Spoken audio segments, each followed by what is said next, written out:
Salut Xavier. Salut Lucas. Bonjour la communauté FFB. Bonjour. On s'est vu le 5 octobre dernier et vous nous avez posé de nombreuses questions dont certaines sont restées sans réponse.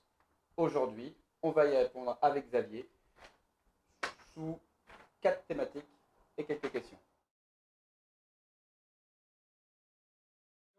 Comment est-ce qu'on définit un groupe de travail en termes de nombre, de représentativité par exemple? Un groupe de travail, on va dire techniquement, ça commence autour de 3 personnes d'une certaine manière. Et on peut aller, si on utilise des outils d'intelligence collective, jusqu'à par exemple 250. On sait le gérer. Maintenant, lorsqu'on parle d'un groupe de travail dans une entreprise, on va dire qu'on est souvent dans un équilibre autour de 8-10 personnes. Comment est-ce qu'on peut choisir les équipes en fonction de leur complémentarité, du métier, des sujets, de l'expertise? Bah, j'ai envie de dire, dans une approche de management participatif, demandez à vos équipes. Elles savent les ressources dont elles ont besoin, elles savent éventuellement les personnes dont elles doivent s'entourer. Sachez surtout que là aussi, les outils d'intelligence collective qu'on peut utiliser dans le management participatif savent gérer à la fois la diversité et voire même l'hétérogénéité. Donc c'est ça qui va faire la richesse des échanges.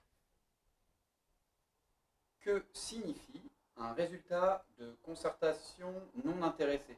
Je l'interprète comme non biaisé finalement. Et est-ce que la présence du manager est indispensable? Euh, alors, on en a parlé, je vous avais donné une illustration, le fait que les managers soient présents crée des biais. Oui, alors c'est toujours à regarder à l'aune de la maturité à la fois de l'équipe et du management. Lorsque l'équipe et le management sont habitués à travailler ensemble en intelligence collective, en management participatif, il n'y a plus cette impression d'avoir le regard du professeur qui tourne autour et qui, donc du coup, crispe un peu les équipes. Donc ça, c'est la première chose. Au fur et à mesure que vous pratiquerez, il n'y aura plus ce sujet-là. Euh, et là aussi, il y a des méthodes, il y a des techniques qui permettent vraiment de minimiser au maximum les biais qui peuvent être dans cette relation manager-manager. Comment étudier les profils par des tests psychologiques par exemple? Oui, on l'a évoqué ensemble, il est important de connaître les talents de chacun de ses équipiers. Alors, il y a plusieurs types de tests psychologiques, plus ou moins courts, plus ou moins longs, plus ou moins chers, plus ou moins importants. Nous, on en utilise également plusieurs chez Sensenco. Euh, je dirais que vous êtes des dirigeants, donc pour le comité de direction, un qu'on affectionne tout particulièrement s'appelle les natures multiples, parce qu'il va associer les intelligences aux natures intrinsèques des personnes. Donc ça le rend un peu plus global et un peu plus, je dirais, doux. Comment organiser une démarche de management participatif pour le rendre plus efficace? Tout dépend de la maturité, tout dépend de là où on en est. Vous avez tous vous partez tous de situations différentes. On l'a vu dans les post-it de fin d'atelier. Certains veulent continuer ce qu'ils ont engagé il y a 20 ans, d'autres commencent. Donc c'est vraiment de l'individuel. Maintenant, ce qu'on peut se dire, c'est si votre équipe a envie, alors faites-les pratiquer. Il y a deux sujets, c'est le cadre et l'aspect stratégique ou pas. Ne commencez pas par des choses très stratégiques et soyez très clair sur le cadre de liberté qu'il y aura pour les équipes. Comment mobiliser l'équipe dirigeante dans un processus collaboratif? Alors d'abord, le sujet commence par soi-même. C'est où est-ce que j'en suis moi, de mon envie, de ma motivation pour lancer la dynamique. Ensuite, si on se pose la question, c'est qu'il y a encore des sujets. C'est-à-dire qu'en fait, l'équipe dirigeante n'est pas auto-portée ou auto-mobilisée sur le sujet. Quels sont ces freins-là? Là, il y a différents scénarios qu'on ne peut pas évoquer là maintenant. Enfin, c'est trop complexe. Je pense qu'à ce moment-là, il faut se faire accompagner. Et en fonction des situations, commencer par tel sujet ou commencer par tel sujet, par exemple la posture de soi, est-ce qu'il se joue des choses dans le collectif, voilà, comment on peut oser ensemble se mettre en mouvement. Et comment responsabiliser les salariés? Ah, je dirais presque pour les salariés, c'est plus simple. En fait, donnez-leur à la fois un terrain de jeu, entre guillemets, et dans ce terrain de jeu, rappelez-vous, on a parlé du cadre ensemble, et dans ce terrain de jeu, donnez-leur de la liberté. Euh, il faut que il faut qu'à l'issue de ce temps collectif, ils puissent prendre leurs décisions et la mettre en œuvre. Ce qu'on peut faire, c'est leur apprendre aussi à piloter la mise en œuvre. Parce qu'il faut bien aller de l'idéation à la réalisation. Et là, il faut que tout le monde puisse avancer, parce que sinon, vous allez aussi vous dire, le participatif, c'est pas efficace. Donc c'est ce temps-là de cadrage, liberté et de réalisation. Comment associer un changement de méthode de travail? Bah, pour le changement de méthode de travail, on revient sur ce qu'on a vu ensemble, notamment sur cette courbe du changement. En fait, lorsque vous allez lancer cette dynamique-là, vous allez passer nécessairement dans une phase de désorientation. Et comme je l'ai dit, en fonction des personnes, ça va être plus ou moins profond, plus ou moins long. Mais ça reste de la conduite du changement. Donc ça, c'est quelque chose qu'on sait gérer.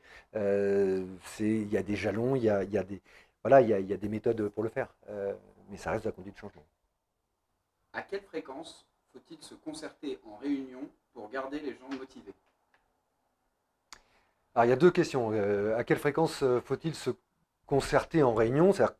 C'est quoi le rythme des réunions? Bah, je dirais que ça dépend du rythme du projet. Si c'est un projet dont on voit l'avancement qu'une fois par mois, il ne faut pas se réunir tous les jours. Sinon, on va avoir l'impression que les réunions ne servent à rien. Donc, qu'est-ce qui est utile par rapport au pilotage du projet? Ça concerne la fréquence en fait, des rituels ou des réunions. Ensuite, pour garder la motivation des gens, euh, déjà, il y a plusieurs types de motivation. En fait, la motivation, ça ne se décrète pas. La motivation, au contraire, ça s'entretient, ça se construit. Euh, on a créé d'ailleurs un module e-learning autour de booster la motivation qui permet de comprendre en fait qu'est-ce qui est la motivation intrinsèque des personnes, qu'est-ce qui va faire qu'elles vont être auto-motivées. Et là, on en est convaincu, la RSE apporte énormément d'outils ou de moyens de motiver les gens en faisant en sorte que, un, on donne du sens à l'action que font les gens, et deux, qui contribuent réellement et concrètement à la mise en œuvre. Comment définir le cadre d'un point de vue méthodologique? Ah, on en a, je pense, beaucoup parlé, et c'est fondamental en fait. Euh, il y a plusieurs manières de poser le cadre. On a l'impression d'être clair. La problématique, c'est que, comment dirais-je, il y a des choses qui sont implicites chez nous. Lorsque nous, par exemple, on travaille avec nos clients pour faire émerger le cadre, on pose beaucoup de questions et les clients, au fur et à mesure de notre questionnement, se disent justement, ah oui, d'accord, j'avais pas, ok, c'était peut-être, je pensais que c'était clair pour les autres, mais ça ne l'est pas forcément. Donc il y a quand même un exercice d'être capable de se mettre un petit peu en hauteur pour dire est-ce que le cadre est suffisamment clair ou pas. Mais en fait, il est fondamental. Donc, c'est une des bases pour moi du management participatif. Comment mesurer les projets en cours? Comment responsabiliser? Alors, pour ça, nous, on a un outil qu'on adore, qu'on utilise. Je vous en ai parlé à la fin de la présentation. Vous pouvez même le retrouver sur les slides qu'on vous envoie. C'est ce qu'on appelle un Kanban ou système de pilotage de projets ou d'affaires de manière coopérative. Euh, c'est je fais avancer mes tickets, je fais avancer mes projets, je fais avancer mes affaires, et vous enfin l'équipe le fait, et vous en tant que manager, vous pouvez passer n'importe quand devant le tableau et savoir où en sont les projets, s'il y a des problèmes, si quand il y a un problème, il y a bien un groupe de travail qui s'occupe de la résolution du problème. On peut faire beaucoup avec ces tableaux-là. Là, je vous invite vraiment à peut-être nous contacter d'ailleurs parce qu'on a un outil assez formidable pour la coopération et l'efficience. Comment concilier le management situationnel avec son propre style de management? Pour moi, l'un va avec l'autre, c'est-à-dire qu'en fait, vous avez votre propre style de management, il vous appartient et c'est très bien, et puis à un moment donné, vous dites, tiens, là, de manière consciente, il faut que je sois plutôt directif, plutôt délégatif, plutôt persuasif. Donc c'est une corde supplémentaire à votre arc. C'est un de vos outils. Comment éviter la lassitude du chef d'entreprise ou des équipes par ce type de management? Alors je serais très étonné d'imaginer qu'une direction qui fait du management participatif ait cette lassitude. C'est à la fois un chemin passionnant, c'est un chemin qui nécessite un travail sur soi. Il va probablement falloir que vous lâchiez prise, éventuellement même vous faire coacher, peut-être même faire coacher votre codir, parce qu'il va se jouer des choses. C'est un chemin qui est absolument passionnant. C'est un chemin où vous allez voir des personnes se révéler, d'autres qui vont être freins, comment lever les freins. J'ai vraiment l'impression qu'il y a une stratégie interne à l'entreprise que, à titre personnel, je trouve absolument passionnante. Donc la lassitude, je ne vois pas vraiment. Au contraire. Merci Xavier, nous arrivons à la fin de ces questions.